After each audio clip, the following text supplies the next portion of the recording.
Of course, the biggest news of the day is Disney buying Marvel Entertainment for $4 billion. What happens next? Will the Punisher get retired? Will Stan Lee be frozen beside Walt Disney? Stay tuned, true believers. It's The Loop.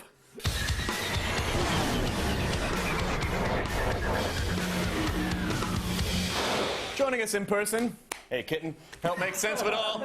Editor for Movie City News, Mr. David Poland is back. Good to see you, man. Thanks for coming back on, David. Always. So, $4 billion. It's a lot of money. That is a chunk of change. It's a big amount of money. How do you wrap your mind around that? It's, you know, they keep on comparing it to Pixar, but it's not Pixar because they haven't had the success Pixar's had. It's a very large amount of money, but it's kind of like what I keep on saying. It's like a poker thing. It's like they bet just enough to get them, but not enough to get topped. Well, why now though? I mean, like what crawled up Disney's butt? They were like, we got to have Wolverine. The question is what? Well, there's some feeling that a lot of the money that's going to be made on this is going to be made in the parks and in licensing and all those things. Are we going to start seeing like Space Hulk Mountain and stuff? Definitely. Are they going to start putting all the Hulk will be on top of every single ride. Every single ride, right? But the other thing is that Marvel may have run out of cash because they paid for Iron Man 2. Their big thing was they were paying for everything themselves. Right. So they paid for Iron Man 2. They're about to go in production in Thor in January. Right. And they may not have had the cash on hand to actually pay for Thor in January. Oh. So Disney allows them to have deeper pockets. Does this mean that we're going to get to see the X-Men fight the Muppets because they own those too? That'd be really awesome. I think Wolverine versus Gonzo is actually kind of like everybody's waiting for.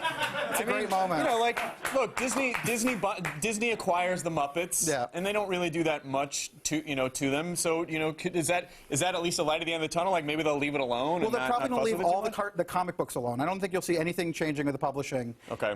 The question will be whether all these movies that Marvel's been promising everybody is getting the geeks all worked up. Right. You know, we want to do this movie and this movie and this movie and then do the Avengers.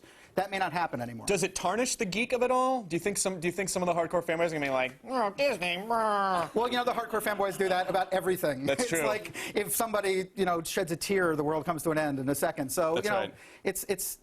I'm not so worried about the hardcore geeks. They will always be there for the Punisher. They'll always be there for Wolverine. They'll always be there for whatever. Okay. The question is, will the Avengers ever get made? Will, you know, Captain America actually get made? And that's a bigger question mark. Hey, kids, I'm Captain America. Like, it'll just be a big... Well, the thing is, you can't make any of these movies for less than $125, $150 million. Right. So they're the most expensive movies in the world, and there's a very narrow audience built in for it. So it's like, you've used up Spider-Man, you've used up the X-Men, you've used up... Iron Man was a great success, but then the Hulk wasn't. So you don't know. So aside from the Batman films, many have said that DC Comics parent company, Warner Brothers, haven't adequately translated their superhero properties. I mean, Superman wasn't, you know, wasn't really the most amazing reboot that we had hoped for. Do you think that Marvel's going to suffer from really hardcore? You know, I don't know. I don't think it's going to be the same thing. Warner Brothers really owns DC and has for a long time. And the thing is, they just haven't been able to get it up. I mean, that's been the big problem. Right. They keep on setting things up and getting ready to do things, and then it never happens. So, you know, they're kind of afraid to mess with the franchise because Superman's worth so much if it ever works again. Right. Batman's worth so much if it ever works again.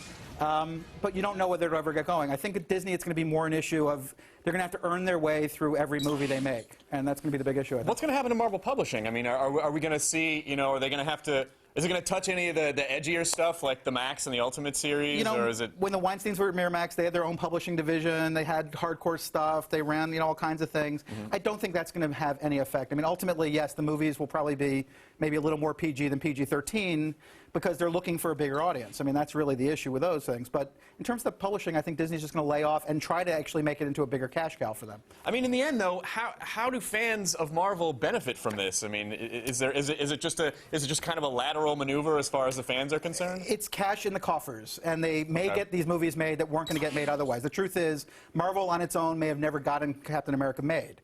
So now with Disney, they have the deep pockets if it turns out to be a good idea, but on the other hand, Disney may kill Captain America before it ever has a chance to live. So it's kind of like a 50-50. We really have no idea at this point. Do you think they're going to get their sticky fingers into stuff that's already in production right now? Do you think that Disney's going to come in and go, here's some notes, enjoy? I don't think you're going to see notes, but I do think there's a chance Thor will be stopped. Oh, you Honestly. think so? I think Thor is a very expensive product, doesn't have a big following built into it. It's not, you know, even Iron Man, it's really not, it's not the level of Superman or Spider-Man or whatever. And I think there's a good chance Disney will say, hey, for $150 million, I don't think we're doing this with Mr. Branagh directing the movie. I don't think it's worth that risk. So, aw, snap, Thor. We'll see. Well, listen, thank you so much, David, for keeping us in the loop.